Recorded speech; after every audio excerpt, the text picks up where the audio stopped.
Você viu? Que não precisa atacar ninguém. Fala mal da igreja de ninguém. Fala mal de estilo musical nenhum. Só toca na mesma nota. Todo ano acontece o Congresso dos Gideões em Camboriú e ali tem muitos pentecostais famosos que pregam e também cantam naquele local. Recentemente eu vi um vídeo de um pastor que mandou os cantores que cantam worship ir para baixa da égua. Eu falei, rapaz do céu, será que isso aqui é palavrão? Aí eu vi que não era palavrão, é uma forma de indignação por alguma coisa, que é uma gíria nordestina. Alguns disseram, ah não, Caio, é uma cidade, não, é um jargão popular daqui da nossa região. Mas enfim, é uma forma de você ficar indignado com alguma coisa. É como se fosse assim, ó, vai pro quinto dos infernos. Mas, enfim, depois, um certo cantor, ele subiu ali para cantar no momento do Congresso dos Gideões e é um cantor pentecostal bem famoso. E ele foi contra a opinião daquele pastor. Gente, eu estava conversando com um pastor que pregou lá, ele é muito famoso no meio pentecostal, e ele falou o seguinte, Caio, realmente, nos Gideões, parece que só tem indiretas ali. Não tem mais pregação falando sobre o texto, trazendo a solução de um grande problema. Não, é tudo indireta, sabe? É um pastor que sobe e ataca o outro. É claro, né, gente? Eu não estou falando aqui de uma forma generalizada. Não, alguns casos. Mas todos os cortes que bombaram na internet foram dessa maneira. Isso é muito triste, porque é um congresso missionário. Mas onde que está ali o objetivo missionário? É ficar atacando o cantor e o cantor atacar o pastor? Peraí, gente, que congresso é esse que deveria unir em vez de separar? Então, isso é muito estranho, porque esse tipo de atitude não deveria acontecer em um congresso que é tão conhecido pelos pentecostais e neopentecostais também. Mas enfim, bora assistir esse vídeo e eu vou comentar sobre esse assunto. Será que cantar worship é pecado? Será que faz mal para as igrejas esse ritmo mais worship ou essa forma de melodia? Vamos falar sobre isso. Vamos assistir o vídeo e eu já falo, tá bom? Bora lá. Aqui tem um texto opcional dizendo Jefferson rasga o verbo nos Gideões. Eu não conhecia esse Jefferson, tá bom? Eu sei que ele é muito famoso no meio pentecostal, ele prega e também canta. Depois que eu fui pesquisar, eu vi que eles são uma dupla, né? A esposa e o esposo. Isso é interessante porque demonstra que o casal tem uma certa influência no meio pentecostal.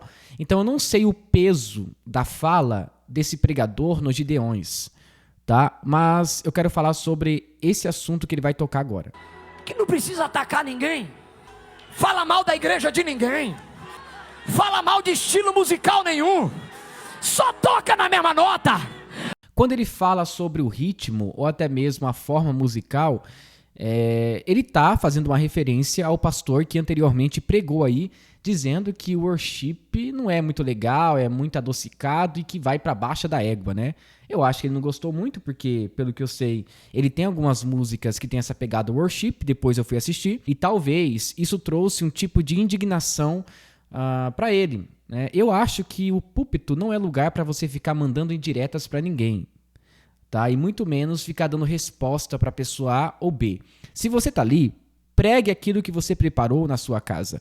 Eu sei que tem muitos pastores que não estudam a Bíblia e muito menos preparam o sermão para ministrar durante um congresso ou conferência. Eu espero que não seja o caso desse pregador / cantor, né? Então ele está falando aqui sobre worship, porque o pastor questionou a questão de cantar worship na igreja, né? Porque pelo que eu vi, eles entendem que o ritmo worship ou a forma melódica é muito rasa. E eu vou falar sobre isso, tá? Mais uma vez. Só toca na mesma melodia. Só toca a mesma música. A gente vai pro mesmo céu. É o mesmo Deus. Vamos falar do céu, vamos falar de missão, vamos falar do arrebatamento, vamos falar que Jesus está voltando para buscar a igreja. Vamos na mesma nota, vamos na mesma nota. Isso é interessante, apesar que eu acho que não precisa ficar gritando assim, eu acho que não precisa ficar assim, né? Mas enfim, cada um tem sua forma de pregar e tem uma entonação diferente em sua oratória, então é cada um. Eu creio que a entonação deve mudar de acordo com o ritmo da dinâmica do seu sermão, tá? Mas ficar assim, de uma forma exaustiva, cansa tanto o pregador quanto aqueles que estão ouvindo, né? Mas ele falou uma coisa interessante, né? Ficar na mesma nota é ficar na mesma fé. E ele falou, ficar falando contra worship, igreja, etc. Vamos falar sobre missão, arrebatamento, etc. E realmente, eu assisti algumas pregações dos Gideões e faltou isso. E olha, gente, eu vou ser bem franco, eu ouvi poucas pessoas falando sobre missão. Porque os Gideões é um congresso missionário, mas eu não vi ninguém dando ênfase à missão, ou até mesmo pregando a importância da missão na igreja. Nenhum tema relacionado a isso. Isso é muito triste, porque um congresso que tem esse nome tão pesado e tão forte, que é o sonho de todo pentecostal participar, deveria levar mais a sério a temática do congresso. Então, por exemplo, eu não sei se os Gideões tem o hábito, por exemplo, de colocar em seus congressos algum tema específico. Isso é muito interessante porque quando você coloca um tema específico em um congresso, os pregadores já sabem o que tem a dizer. Entretanto, quando você coloca um tema avulso em um congresso que tem um monte de pregadores, aí, gente, eles vão falar qualquer coisa. Então, isso me preocupa, tá? Entretanto, como eu não sou pentecostal, vocês têm que resolver isso. Tá? Não vou dar palpite sobre isso. Eu não sou pentecostal, eu não participo do Congresso de Gideões, então você que é pentecostal, você tem que fazer diferença e falar sobre isso. Vamos na mesma nota! Vamos na mesma nota! Vamos na mesma nota! Vai! Assembleia, dá para tocar na mesma nota da Batista. Presbiteriana, dá para tocar. Não, nós estamos falando de Jesus, vamos tocar na mesma nota. Os pormenores a gente deixa. Agora, se a gente está falando do Evangelho, se a gente está falando de cruz, se a gente está falando de ressurreição, se a gente está falando de arrebatamento, vamos logo, vamos unir o exército, vamos ganhar o máximo de pessoas para Jesus. O arrebatamento se aproxima. Realmente, ele tem razão quanto a isso, porque eu acho que tem uma divisão muito grande entre reformados e pentecostais. Eu, particularmente, eu gosto dos pentecostais. Tem os extremistas, né, aqueles que rejeitam praticamente nós que somos reformados, assim também como tem os reformados que rejeitam completamente os pentecostais. Mas, quanto à posição deles sobre Jesus, é perfeita. É isso mesmo, tá? Temos que falar sobre Jesus, falar sobre o inferno, falar sobre o céu, sobre arrebatamento, sobre tudo isso. Temos que falar, porque infelizmente hoje nós estamos nos preocupando com coisas triviais, sabe? Os assuntos que nós temos no dia a dia não são assuntos relacionados à vida cristã. Você assistiu a novela da Globo? Você assistiu, por exemplo, o futebol, Corinthians e Palmeiras, São Paulo e Santos? Quanto foi o placar? Por incrível que pareça, esses são os nossos temas quando não estamos reunidos como irmãos na fé. Isso é muito preocupante. É claro, gente, você tem que ter o seu entretenimento, o seu hobby, tem que falar de outras coisas. Mas será que nós estamos perdendo foco no decorrer da caminhada? Entende? Então, ele praticamente, gente, está fazendo aqui um desabafo sobre o que o pastor disse, né? E os problemas doutrinários e as divisões que existem. Ok, tudo certo. Mas eu quero falar sobre essa questão do worship. Vamos lá. A questão do worship é muito complicada porque tem igrejas que rejeitam e tem outras que acabam aceitando.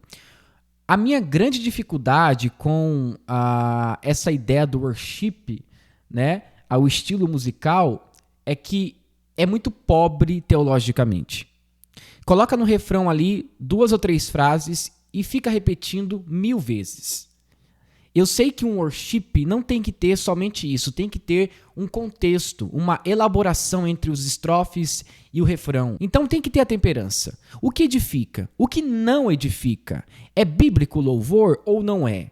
Agora, gente, tomem cuidado com esses ritmos que priorizam muito mais os instrumentos musicais e as repetições do que a canção bíblica. Deixa eu dar um exemplo. Se você frequenta uma igreja que é tradicional, tem mais de 100 anos de história e tem muitas pessoas idosas ali, você não vai tocar, por exemplo, um funk gospel. Entende? Não dá para fazer isso, porque a cultura daquela igreja não permite que isso seja efetivado ali.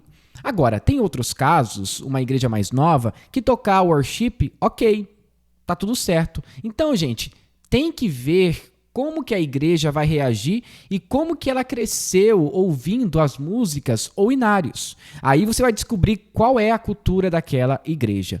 Então, eu acho que o worship é saudável quando tem uma letra bíblica e não fica repetindo várias vezes. Você pode ter uma melodia um pouco mais açucarada, como disse o pregador criticando, né? Eu não vejo nenhum problema nisso, a questão é bíblica? A canção está de acordo com as escrituras? Se tiver, ok, manda bala, vai cantar. Maravilha, show de bola. Agora, se não é, aí você tem que se preocupar. Principalmente você que é pastor. Então, de um certo modo, esse pregador, ele tem razão em falar sobre esse aspecto. Não devemos realmente pregar uma mensagem e ficar falando sobre estilo musical. Isso daí, na verdade, é apenas falar o que está no coração. Eu não posso fazer alguma coisa, então eu vou no Gideões e falar mal de um estilo musical. Gente, é o seguinte, eu sou meio suspeito em falar isso, mas eu sou apaixonado pela pregação expositiva. A pregação expositiva não dá espaço para falar o que quiser. Agora, na pregação temática, em alguns casos, você fala o que bem entender, você pega texto fora de contexto e prega uma coisa nada a ver. Então, a pregação expositiva, que é ler, explicar e aplicar o texto, é muito mais natural para o pregador trazer o que está na Bíblia, sem sair do texto. Então, quando uma pregação é mais temática, o pregador fica livre para falar o que quiser, e isso me preocupa. É claro, não podemos aqui falar de uma forma geral, tá? Tem alguns que fazem isso e outros não, tá? Tem pregadores que são bons, que pregam tematicamente. As pregações do Spurgeon eram temáticas. Quem nunca ouviu aquela pregação dele, o banquete de Satanás, ou oração, um remédio para a ansiedade, tudo pregação temática. Então, temos que tomar muito cuidado em falar coisas que Deus nunca permitiu a nós. Então, o que parece é que nesse congresso dos Gideões teve apenas indiretas, né? Isso é muito preocupante em um congresso que é missionário. O que ele falou aqui, eu concordo em partes, entretanto, ele tem razão. Porque é o seguinte, não podemos ficar falando de estilo musical na hora da pregação, gente. Agora, se o tema fosse adoração no Antigo e Novo Testamento, beleza, bora falar sobre isso. Mas não, foi apenas um desabafo de um certo pregador e agora o outro rebateu o pregador tentando refutá-lo. Em um congresso não é muito adequado fazer isso. Mas enfim, gente, isso acontece em qualquer lugar. Mas precisamos tomar muito cuidado com esse tipo de prática em nossas igrejas. A pregação é sobre Cristo e não para ficar mandando indiretas para as pessoas aí como se fosse a coisa mais normal do mundo. Sendo assim, muito obrigado. Deixe seu like, se inscreva no canal e ative o sininho de notificações. Que Deus te abençoe. Em nome de Jesus. Amém.